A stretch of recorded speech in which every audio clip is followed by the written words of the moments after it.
Hello and assalamu alaikum everyone. Welcome back to my YouTube channel Learn Correct English. I hope you people are doing great. And we have another topic for today, as I mentioned earlier in the vocabulary section or in that series, that I would be telling you people about the word class of a word, like if it is acting as a noun or as an adjective or as an adverb. So all these word classes are known as parts of speech. All right. So you have to remember the word class in order to ace in your exam. So this is the topic for today, and it would help you in your examination when you are asked to identify the class of a word that is given to you. Either you have to identify the verb class or an adverb. Alright, या तो आपने कोई ना कोई adjective place करना होगा, तो जब तक आपको उस चीज के बारे में इंफॉर्मेशन नहीं होगी, so how will you be able to fill that blank or choose any right MCQ. Alright, so let us begin with this extensive topic for today, that is parts of speech. So we all know that parts of speech, they are 8 in number, and words are divided into different kinds or classes. ठीक है, अब उसमें हमने देखना है कि classes क्या क्या हैं. And one is noun, adjective, pronoun, verb, adverb, preposition, conjunction, interjection.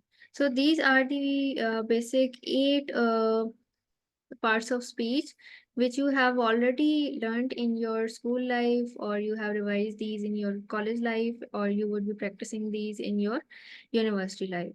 So whenever you are going to sit in any exam of English, or let's suppose, for example, you have to give an entrance exam or a competitive exam, there you must know these word classes, their functions, and their behaviors when they come in particular sentence. So let us start with this for today. And the number one class is noun. So what is a noun? Noun is a word used as the name of a person. We all know that nouns जो हैं वो किसी भी person का नाम होता है, या place का होता है, या किसी चीज का होता है. ठीक है, nouns are defined as in naming words. ठीक है, यहाँ पर जैसे अगर हम देखें कोलकाता, ये है नाउन, किसी सिटी का नाम है ये. ठीक है, इसी तरह द रोज स्मेल्स स्वीट, यहाँ पर जो द रोज है ये हमें फ्लावर के बारे में बता रहा है कि जी ये फ्लावर का नाम है, तो that is why it is a noun. अच्छा, यहाँ पर एक स्पेशल नोट है, द वर्ड थिंग. ये जो मैं कह रही हूँ ना, किसी भी चीज का भी नाम हो सकता है, तो वो क्या क्या चीज हो सकती है? All objects that we can see, जितने हम लोग ऑब्जेक्ट्स देख सकते हैं, सूरज, चांद, सितारे, जमीन, आसमान. ठीक है, आगे पीछे जितने भी कॉन्क्रीट आपके थिंग्स हैं, उनको हम लोग, अच्छा जी, हियर कर सकते हैं. किसी भी फीलिंग का या कोई टेस्ट आ रहा है हमें, ठीक है. उसके अलावा कोई भी टच है, ठीक है, जेंटल टच हो सकता है, स्मेल हो सकती है किसी भी चीज़ की. जो 5 सेंसेस से हम लोग चीज़ों को ऑब्जर्व करते हैं या एक्सपीरियंस करते हैं, इन सब का जो भी नाम है वो क्या होगा? नाउन. जिस तरह लव हो गया, ठीक है, इसको हम सिर्फ सेंस करते हैं, ठीक है, फील करते हैं. इसी तरह हेट्रेड है, इसको भी हम फील करते हैं. सो एक फीलिंग का नाम है, that is why hatred is also a noun. Something that we can think of but can not perceive by senses. ठीक हो गया. So you have to be very vigilant in such in examining or in identifying such nouns which we cannot see but we can feel. All right, so let us move to the next word class. This is the second word class. It is adjective. An adjective is a word used to add something to the meaning of a noun. Adjective हमेशा noun को define करेगा, इसको, इसकी qualities को describe करेगा. ठीक है, for example, he is a brave boy. अब यहाँ पर ये जो बॉय है, इट इज अ नाउन. ठीक है, ये नाउन है, और इसको कौन हमें बता रहा है इसके बारे में कोई क्वालिटी? ये जो वर्ड है ब्रेव, तो ये क्या हो जाएगा? ये एडजेक्टिव हो जाएगा. So we have another class, that is the third class, pronoun. So what is a pronoun? Pronoun एक ऐसा वर्ड है जो किसी भी नाउन की जगह पर यूज हो सकता है। फॉर एग्जाम्पल, अगर आप इस सेंटेंस में देखें, जॉन इज एब्सेंट। अब यहाँ पर जॉन जो है ये नाउन है, ठीक है, दिस इज अ नाउन। और अगर हम आगे जाके देखेंगे तो इस नाउन की जगह क्या आया? ही से क्या रेफर बैक हो रहा है? जॉन। ठीक है, John is absent because he is ill. ठीक है, अब हम ये नहीं कह सकते John is absent because John is ill. ठीक है, that would be repetitive in any sentence, and that would not sound informative or interesting in a sentence. ठीक है, that is why हम लोग pronoun को place करते हैं। पहले एक नाम को इंट्रोड्यूस कर देते हैं, उसके बारे में जितने भी एट्रीब्यूट्स फिर हमने जो भी डिस्कशन करनी होती है वो फिर हम प्रोनाउंस के थ्रू करते हैं, like he, she, it, they, you, we. ठीक है, अच्छा, the books are where you left them. अब यहाँ पर अगर आप देखें, ये जो द बुक्स हैं ये क्या है? ये नाउन है, ठीक है, किसी भी चीज का नाम है। अच्छा, अब अगर हम लोग आगे जाते हैं, are where you left them. अब ये जो देम है ये हमें बता रहा है कि ये किसको रेफर कर रहा है? ये बुक्स को रेफर कर रहा है। बुक्स वहाँ ही है जहाँ पर तुम उनको छोड़ के गए थे। उनको जो है, उनको क्या रेफर कर रहा है? वो वापस बुक्स को रेफर कर रहा है। ठीक है, अब हम ये नहीं कह सकते कि जी बुक्स वही हैं जहाँ तुम बुक्स को छोड़कर गए थे। Alright, so let us move towards the next speech, part of speech, verb। अच्छा, verb का हम सबको पता है ये एक एक्शन वर्ड होता है, किसी भी एक्शन के बारे में हमें बता रहा होता है, जो भी काम हम कर रहे होते हैं। The girl wrote a letter to her aunt. ठीक है, अब यहाँ पर जो रोट है ये कोई काम यहाँ पर एक्शन परफॉर्म कर रही है लड़की, इसने एक लेटर लिखा है अपनी आंट को। तो ये जो लिखा है ना, ये वाला जो एक्शन है, दिस इज वर्ब। ठीक हो गया। Lahore is a big city. अब यहाँ पर ये जो इज है ये एक हेल्पिंग वर्ब है। I have already told you about what are the helping verbs और ये कब आते हैं। ठीक है, तो I would attach the link for the helping verbs video also. You need to watch that in order to have enough information on these helping verbs. And let us move towards the next word class. So this is an adverb. An adverb is a word that is used to add something to the meaning of a verb. अच्छा जी, ये चीज आपने याद रखनी है। Adverb क्या करता है? किसी वर्ब के मीनिंग में कोई एडिशन करता है, या किसी एडजेक्टिव के मीनिंग में एडिशन करता है, या किसी एडवर्ब के बारे में हमें बताता है। अच्छा, आपने वोकेबलरी सीरीज में देखा होगा कि आफ्टर शायद ऐसा वर्ड था, या अबव शायद ऐसा वर्ड था जिसको मैंने मेंशन किया था उस वोकेबलरी लिस्ट में, जो हमें बता रहा था कि जी किस तरह से अबव एडवर्ब की तरह फंक्शन करता है। ठीक है, वो उधर अबव जो है वो एडवर्ब की तरह भी फंक्शन कर रहा था, प्रपोजिशन की तरह भी फंक्शन कर रहा था, एडजेक्टिव की तरह भी फंक्शन कर रहा था।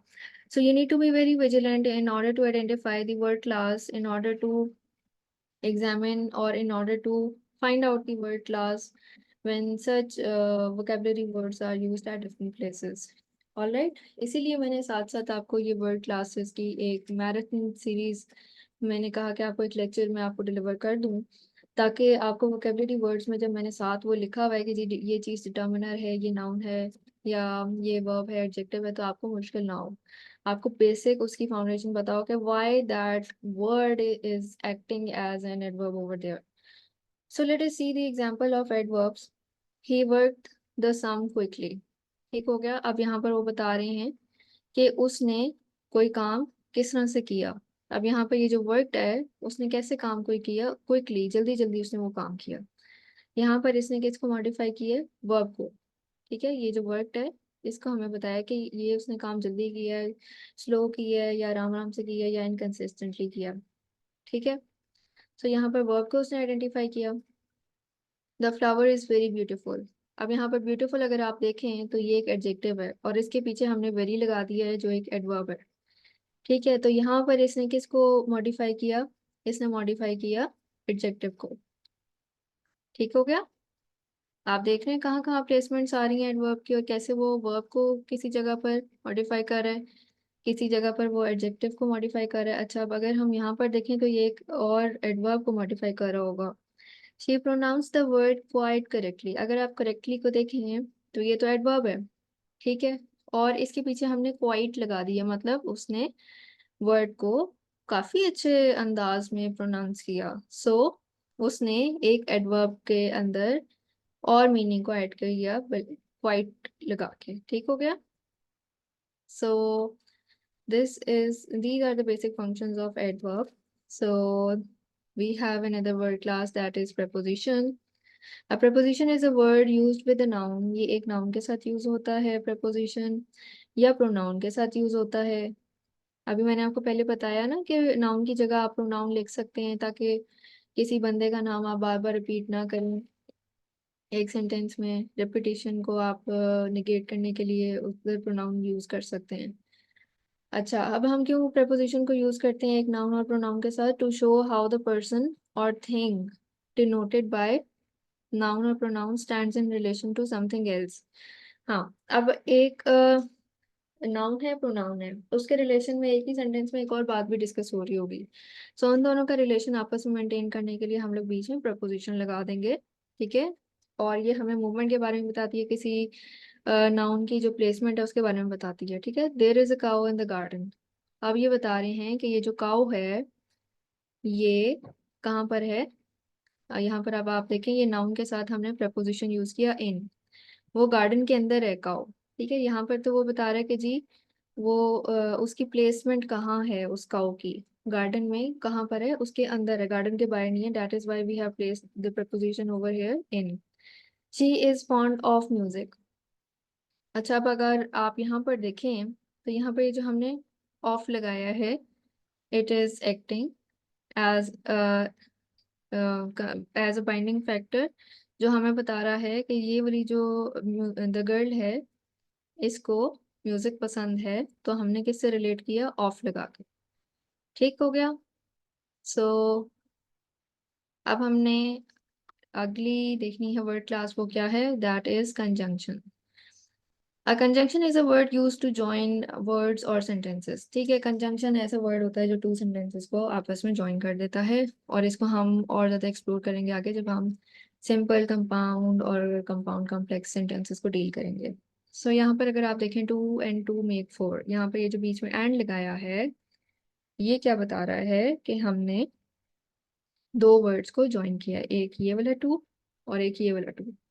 अच्छा, अब आप देखें कि सेंटेंसेस कैसे ज्वाइन होते हैं कंजंक्शन के थ्रू। I ran fast but miss the train. अब यहाँ पर टू सेंटेंसेस है, I ran fast, I miss the train. अगर इन दोनों सेंटेंसेस को हमने ज्वाइन करना है तो we have put but over here. Alright. So the very last word class we have is interjection. Interjection is a word which expresses some sudden feeling. Interjection हमने अपने स्कूल लाइफ में पढ़ा है जी, सडन एक्सप्रेशन होता है, like happiness, sadness, sorrow, grief. ठीक है। इस तरह की अचीवमेंट, सेंस ऑफ अचीवमेंट, जब आप कोई चीज़ हासिल कर लेते हैं, आप कहते हैं हुर्रा, वाओ, इस तरह के जो भी एक्सप्रेशंस होते हैं। Alas, she is dead. अब यहाँ पर ये देखें, ये ग्रीफ में चला गए, सैडनेस में चला गए। तो ये वाले जो वर्ड्स होते हैं ना, they are known as interjection. All right. So that is how we have to figure out the basic parts of speech, and we have to figure out their behavior, their functionality in the sentence. And that is all about today's marathon of parts of speech.